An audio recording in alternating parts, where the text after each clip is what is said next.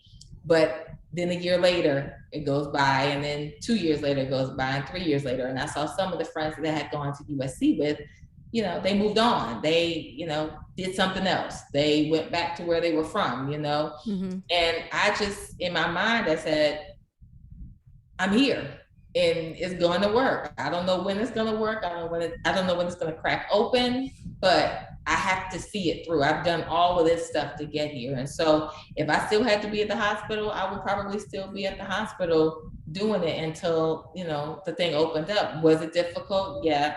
Was I discouraged a lot? Yeah. But when it happened, it totally blew my mind. And it was just like, I realize now looking back that Erica, 4.5 years, this is how God works. So 4.5 years later, the same script that I was trying to get into Hollywood with 4.5 years prior to was the script that got me in 4.5 years later.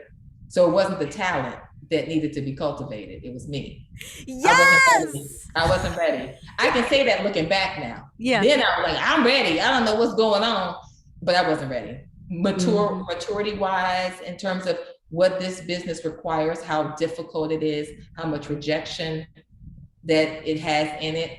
Erica could not have handled that. Girl, you just gave me 2 yes moments, okay, in the podcast. Now, not to take you back there, but I want to. Take me back to the discouraging times. Take me back. Okay. I mean, there were a lot of discouraging times. Like I said, I had this script and I knew that this was a good script, and yet the doors weren't opening. So what do you do?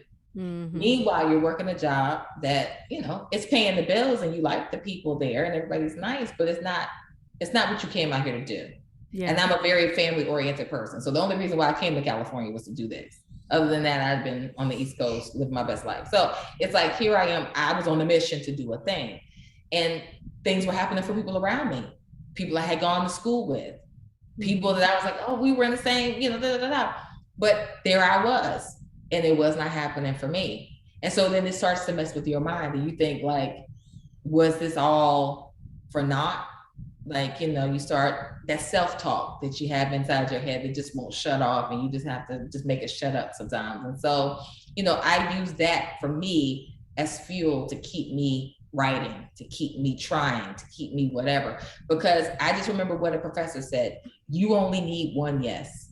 You just need one. So I was looking for 1,000 and I only needed one. Yeah. So I was like, just concentrate on getting that one yes. And I had written this script, and it was, like a spec. It was a Dexter spec. And I had given it to a writer friend of mine, and I would call her a friend loosely. She wasn't a friend. Like I was an assistant and she was a writer. So we weren't even friends, but she was really cool. And I was like, can you read this when you have time? Can you give me some feedback? She said, yeah, but I didn't hear from her for a year. It was like a whole year that went by, and I'm Southern, so I'm not gonna be bothering. Like, have you read my thing yet? Like, are you? Didn't say anything. And then out of the blue, I just get an email from her, and she says, hey, I just read it a year later. I just read it, and I love it. And can you come in for a meeting? And just like that, I was on the show.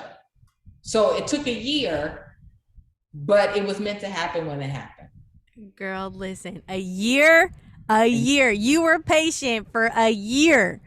Somebody listening needs to hear that, because they don't even want to wait a day or 1 month. Yeah, I waited a year. I didn't want to bother her. I knew she was busy. And she said that she was busy, but somebody says they're busy, that means they're busy for a couple of weeks or like a month. And that means a whole year later, she's like, hey girl, it's just, but that's how long it was. I had even forgotten that I had sent it to her. It was life was going on. And then she circled back, to her credit, and said, hey, listen, I love this. Do you have another sample? I gave her another sample. She said, come in for a meeting, and I had a job. Just like that. So it was like, 4.5 years later, after starting this job, I was actually walking into my career, and I felt like, well, I'm ready for this. But I kind of was, and I kind of wasn't. I think it was a hard experience, just kind of learning all the things that you have to learn, and getting emotionally mature enough to handle some stuff. So yeah, it was a process. But hey, to me, I look back on it and I can say now, I was not ready then. Yeah. Then I thought I was ready, because you always think you're ready. I'm ready. Mm-hmm. Is everybody else? You better tell the truth. Yeah. What's wrong with them? Like, why don't they see it? But yeah, it's like, then you're like, oh yeah, I get it, God. Like, I understand now. Y'all don't see my greatness. Y'all don't see my. I'm sorry. What's going on? Yeah. You just do it. You have to, and you're like, wait, well, maybe not, And so yeah, I feel like that element though, that the piece where it's like you came from somewhere else, right? You planted yourself in this whole other state, mm-hmm. And I feel like, so many, when they're pursuing something and they leave someplace to go someplace else, mm-hmm. It's always that pull, right? Of like, if it's not happening fast enough, or it doesn't even seem like it's happening, then it's that pull to want to return, mm-hmm. to where you left from, that safety of it. But you didn't do that. You hung in there. Yeah, because I'm like, return to what? Like, this is what I want to do. There's mm-hmm. nothing back there that I want to do. If there were, I would have been gone. Mm-hmm. But that's what I tell people. You have to be so hungry. This is all you want to do. Mm-hmm. I couldn't see anything else. I had tunnel vision.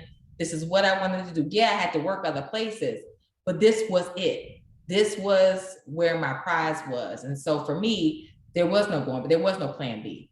I only had a plan A, and that was to make this happen. And so I was going to pursue it until, I couldn't pursue it anymore. And, it just paid off. But that's why I tell my friends that left, I'm like, what if you had stayed? Mm-hmm. What if you had given it another year? Well, it probably wouldn't have. Maybe it wouldn't have, but maybe it could have. Yeah. You never know. You will never know. Mm-hmm. And you didn't have anybody from home saying, oh, you know what, just come on back, Erica. It hasn't happened yet. Yeah, my dad was like, hey, because I think it's a protective thing. It's like, you don't have to be out there dealing with that. You can come back here. Everybody here loves you. You'll get a job. You can work. You can be a teacher. You can teach it. You can teach screenwriting, Erica. You can do this. You can do this. Like, he was going over all the things that I could do. But I think it was just like, forget it out there, come on back. And I think the more he did that, the more I was like defiant, like, no, I'm not. I'll be out here. No. And so now he says, I'm glad you didn't listen to me. So I'm glad you didn't listen to your father. Yeah, I'm glad you had your own body. You did your own thing. Yeah. All right. Well, shoot, we got to get ready to wrap up in a minute. It's almost, it's been a minute. Okay. But not yet. I'm just saying. I'm just giving us a precursor. Okay. I'm not telling. Okay. I wasn't paying attention. What was I going to say though? Oh, so with everything that has been going on in the world, I mean, you've still been in LA, or you've been back home? I went back home for a year because, with the job I have, everything's virtual now. Everybody's doing Zoom, writers' rooms. And so I can be anywhere I want to be. So I chose to be back East, when I thought the world was about to end. I mean, who knew it was going to happen? 2020. So I got out of here. Went back to the East Coast, packed my stuff up, threw it in storage, went back to the East Coast, and just was there working. Okay. And so recently I've come back out to LA, and I think more now I'll be back and forth than I was before. Okay. Yeah. Kind of like a bi-coastal situation. Yeah, kind of. Yeah. Like a so the industry is shifting. It's changing. There's still probably quite a bit of unknowns. Yeah. Yeah, I think so. I mean, we don't even know. Anthony Fauci doesn't know. The rest of the world doesn't know. It's just like we just had to take it step by step.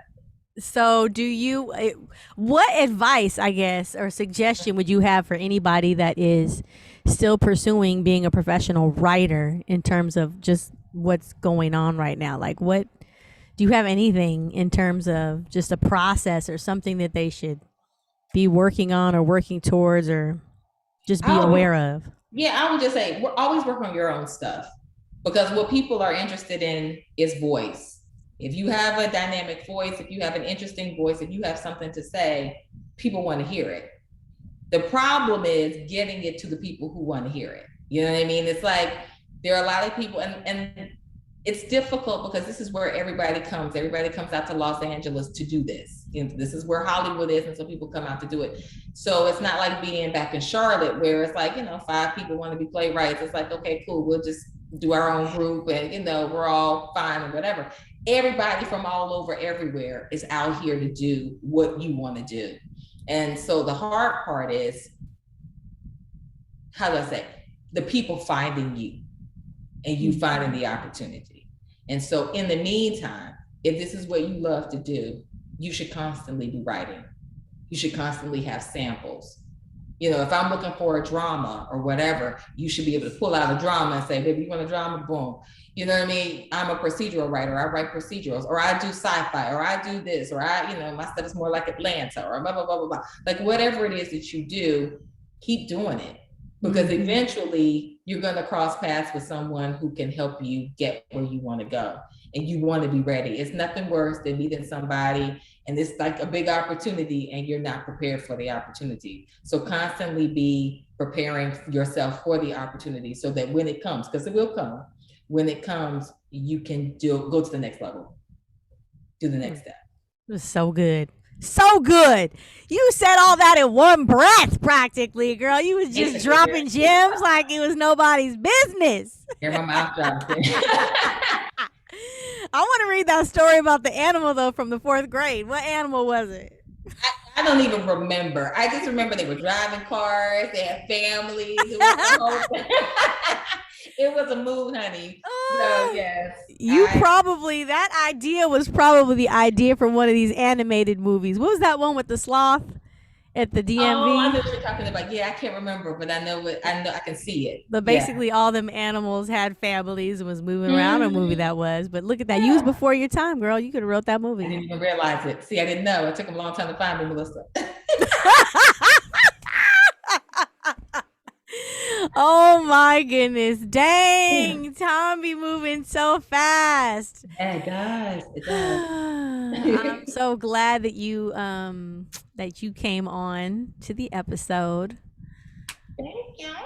I really enjoyed it. You're a great host and questioner, interviewer. So thank you, girl. Thank you. I could keep asking some questions now. Like, where'd you get them earrings? No, I'm just kidding. I like them earrings too. Your whole get up. Thank you, girl. Thank you so much. Just working it. I see your candle in the back. Okay, you creating a little ambiance. I got a little ambiance going on because I said if I move this camera too far to the left, you would see some boxes and stuff that still need to be unpacked. So girl, listen, you don't want to see behind this white wall. But okay, real quick. I do have another question now that I'm looking at the candle. So what is it that you do to just kind of bring yourself down, calm yourself, center? I mean, is there anything that you do on a regular? To center myself? On a regular, I like to listen to music. Mm-hmm. I like to listen to music. I think that helps to sort of center me because sometimes I'll be listening to a song and I'll have an idea. Or I'm like, oh, this would be a good song to play in this scene, you know, or something like that. So sometimes music and sort of, you know, the story correlates to me. And then sometimes you just want to I watch TV. I'm a TV person. Like I love television. I love to study what I do, but not only that, but also like to be entertained by it. So I also like to watch television, and a good story is inspiring, and it helps me sort of say, okay, Erica, it's possible. You know what I mean? So it's possible. I've been watching Lupin. Is that how you say it? Yeah, Lupin. Are you on the first season? Because I haven't seen the second season yet. Girl, yes, I'm on the first season. I'm only like on the third episode. Oh, it's good. It's good. Yeah. They have a second season now. I haven't seen it though. Yes. I don't know what else I've watched. Oh, I was binge watching America's Next Top Model, but that's over now. Oh yeah, I didn't see it. I don't even know how I landed. It's a new one? Tyra's back? Girl, I don't know. She did 2.0. Oh, that was season 20. Oh, yeah. I think it just popped up in my, it just popped up because I wasn't looking for it. And then I started watching it, and then I got addicted. Okay. Yeah. Okay. 2.0. Yeah. Hoping to see certain people get booted off. But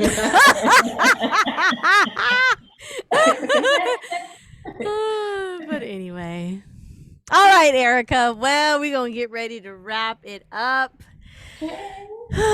Again, I just thank you so much. We can't wait to see the new things coming that are in just your voice. We will be watching out for Erica L. Anderson. You got a code name when you write, or is this your name? That's it. That's it. But that's it. Erica L. Anderson. Okay, there's no ghostwriting name. All right. No ghostwriting. Well, as we wrap up, you guys, you have been listening to For the Artist, a podcast brought to you by Creative and Projects. I have been speaking to Erica L. Anderson. She is a phenomenal writer, a woman with a strong voice, recognizable voice. So y'all better look for her. Okay. I've been your host, Melissa Sharee. And until next Thursday, I want you to keep creating from the inside out. Peace. Yes. Peace.